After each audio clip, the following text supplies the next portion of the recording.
En realidad el tema, a mí no me gusta enfocarlo como economía informal, sino economía privada popular, donde hay unos sectores más anarquizados, etc.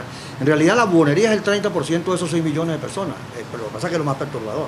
Ahora, en un país donde desaparecen empresas, donde no hay empleo, la opción de una gente ama de casa como la que yo conozco en el barrio es el delito o la prostitución. Entonces uno no sabe, bueno, por supuesto que se cuelan personas de mala conducta y se aprovechan de los espacios y tal. Pero es muy exigente trabajar en la calle, ¿no? Sobre todo las mujeres, tienen que armar un kiosco de madrugada, buscarse unos tipos que lo ayuden todo el día en esto, recogerlo en la noche, recoger la mercancía, entenderse con la policía, con los malandros, con los vendedores de drogas que se ponen al lado. Es un mundo realmente penoso y difícil. Y eso existe, uno se va un momentico aquí a apretar y se va a dar cuenta de lo que está pasando ahí. Más recientemente ha habido una especie de dicotomía en el gobierno. Por una parte, diálogos puntuales con algunos empresarios, cosa muy bienvenido que así sea, pero un acoso a al pequeño negocio. Samán es el rey de eso. Samán tuvo la osadía de decir que la carne había subido porque faltó vigilancia. Y además dijo que Indepavi era un organismo represivo, que no era protección al consumidor, esas cosas nobles que su nombre indica, sino represivo. Bueno, uno ve esto y ve cómo el gobierno busca la manera de solventar algunos problemas puntuales con algunas empresas muy importantes, y entonces, bueno, entran en diálogo con las empresas, no con su gremio, pero hay un mundo allí movedizo, pues, en esta materia. ¿Qué nos ha faltado a nosotros, los que no estamos con el gobierno? Nos ha faltado apreciar la importancia que tiene este sector para lo de hoy y para lo de mañana. Estas personas, como decía, han construido 6 millones de empleos. Eso es una cosa muy importante en un país donde el desempleo, donde el empleo no crece, sencillamente el Estado genera los puestos de trabajo, etc. Ciertamente este gobierno hizo muchísimo énfasis, mucho empeño en tomar muy en cuenta demagógicamente, especialmente a los buhoneros. Hizo de ellos pues una dependencia. Yo te dejo estar en la calle hasta donde tú me apoyes, y no importa que los ciudadanos la pasen mal. En Libertadores eso ha sido así, ¿no? De la permisividad a la represión, la permisividad cuando llegan los procesos electorales, la represión cuando los ciudadanos se molestan con tanto desorden en la calle. O sea, no hay política seria sobre estos asuntos, engaños muchos. Por ejemplo, le han cambiado la calle por guetos a los que ahora la economía informal. Sacamos los del centro de Caracas y van a los de Katy, allá una cosa que llaman la pollera, donde no entra nadie, o a la chivera, por aquí por el lado del cementerio, y luego tú ves de nuevo los trabajadores en la calle vendiendo a cualquier hora en cualquier lugar, y eso no solamente tiene una sola explicación, que es la matraca de la policía, porque todo este mundo irregular da lugar a demasiadas alcabalas. Eso que llaman el poder popular ha derivado, pues, en muchos casos, no siempre, obviamente, en vandalismo asociado al delito. Es decir, el tipo chapea, tiene carnet de partido, vengo aquí de la Contraloría Social, te pueden imaginar lo que eso significa, un bodeguero que siempre tiene algún cable pelado, como todos los choferes, que alguna cosa nos falta, certificado de salud por lo general. Entonces, ellos viven permanentemente en ese acoso de los funcionarios y el acoso de los malandros. Es decir, hay una investigación que hizo una gente de la Universidad Católica sobre el tema de la economía popular en José Félix Rivas, y uno de los costos que ellos dicen casi normalmente es que ellos le pagan a los malandros. El malandro viene a buscar aquí cosas y yo tengo que dárselas. Para mí, yo tengo que esta es una combinación de marxismo con bolipopulismo y vandalismo. Eso es una originalidad venezolana, no me digan que no es original. Está el bolipopulismo, que es muy caro, que hay que financiarlo con los dólares que no existen. Fíjense ustedes que el bolipopulismo llega a los extremos de que el jefe de las misiones va a ser Darío Viva. O sea, todo aquello que llama amor mayor, los hijos de la patria, no sé cuánto, están atadas al partido para asegurar la fidelidad electoral. No es que van a satisfacer las demandas sociales del colectivo que le falta algo, solo aquellos que voten por el partido, porque el bolipopulismo es carísimo y se gastaron muchísimo dinero la vez pasada. Y el vandalismo es la licencia que ha permitido unas normativas que se deslizan, ¿no?, para ser permisiva, digamos, el despojo de lo ajeno. Entonces, bueno, los movimientos de ocupantes, que así se llaman los que invaden cosas, están en la ley de arrendamiento. Los pioneros de la primera vivienda están en la ley tal o cual. Los fiscales y contadores sociales, es decir, han creado un entramado de leyes que ha generado un vandalismo delictuoso, incluyendo los polichoros como parte de ese vandalismo. De manera que nosotros estamos viviendo entonces un momento delicado y el único antídoto frente a este asunto es la reconciliación. Y nosotros estamos en la necesidad de hablar con el chavista común y corriente para aislar a los violentos. Los violentos son nuestros adversarios comunes, porque en el barrio donde la gente nos ha permitido estar ha sido gracias a los chavistas no violentos. Entonces, todos estos grupos de motorizados, etcétera, tenemos que asfixiarlos en una relación que nos permita, porque la gente que trabaja en el barrio se conoce toda, el chavista y el no chavista, vivimos en la misma cuadra. Vamos a procurar tener esa relación, bueno, porque nosotros tampoco tenemos un pensamiento único de nuestro lado. Y nosotros defendemos la democracia porque creemos que la gente puede pensar como quiera y el chavismo es una opción para quien crea en ello. Ahora, hay muchos chavistas normales, comunes y corrientes en el barrio, en el colegio, donde convivimos inevitablemente en nuestras casas, nuestros hermanos. Tenemos que resolver ese problema de la reconciliación, de la convivencia normal, para poder aislar a esos vándalos.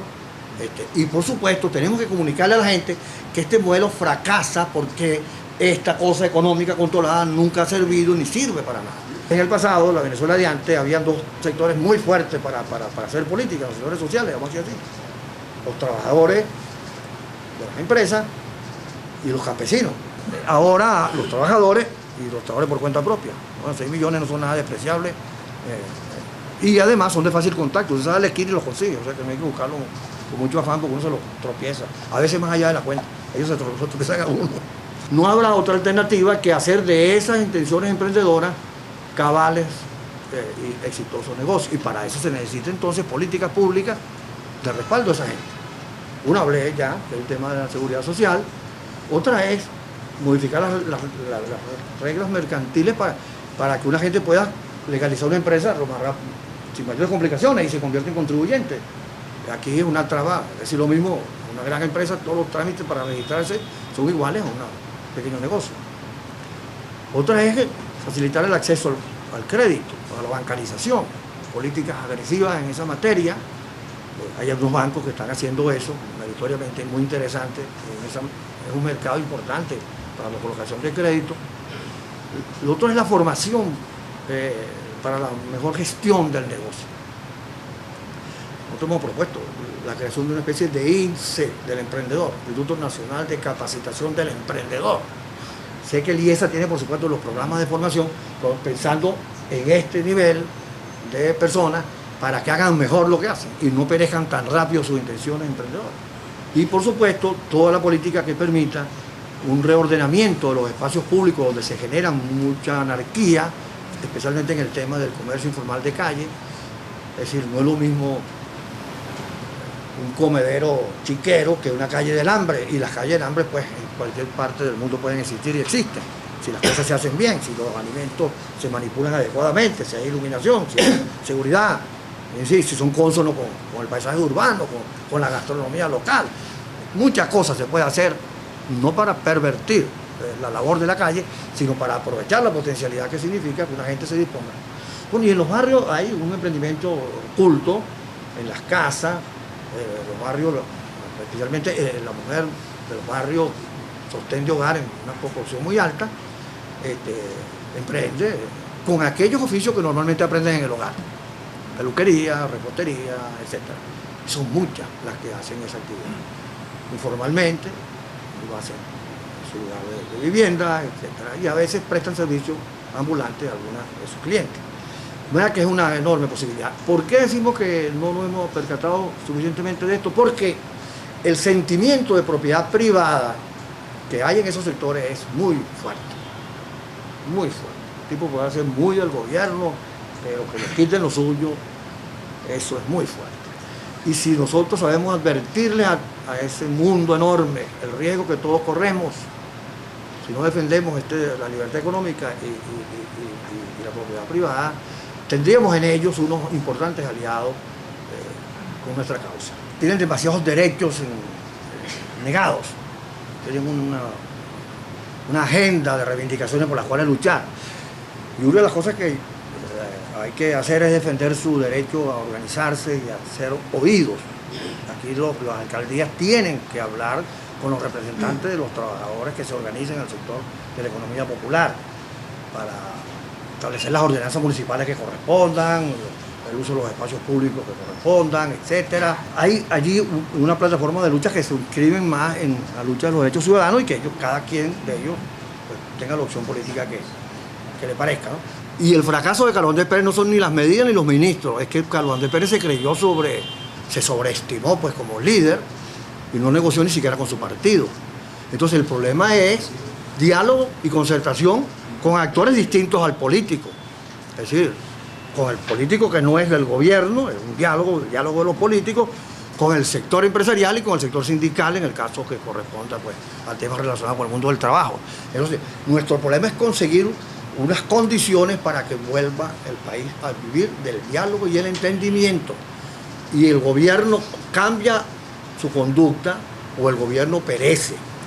El gobierno hace unos amagos de cambiar, de dialogar aquí, de no dialogar con todos, de no dialogar con los políticos, de establecer diferencias entre políticos de la oposición. Estos son los fascistas, estos son otra cosa, Leopoldo López es el violento.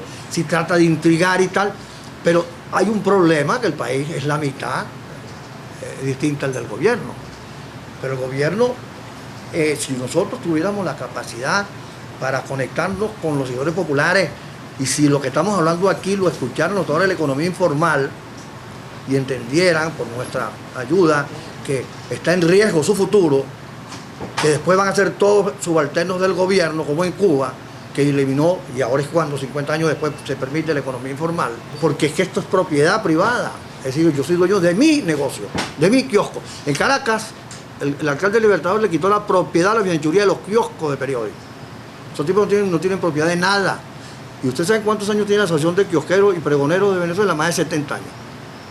Y kiosquero que montó una cosa en su esquina, que se hizo un hombre conocido, que le da información a todo el mundo, etcétera, desde Chacaíto hasta allá, no son dueños de su negocio.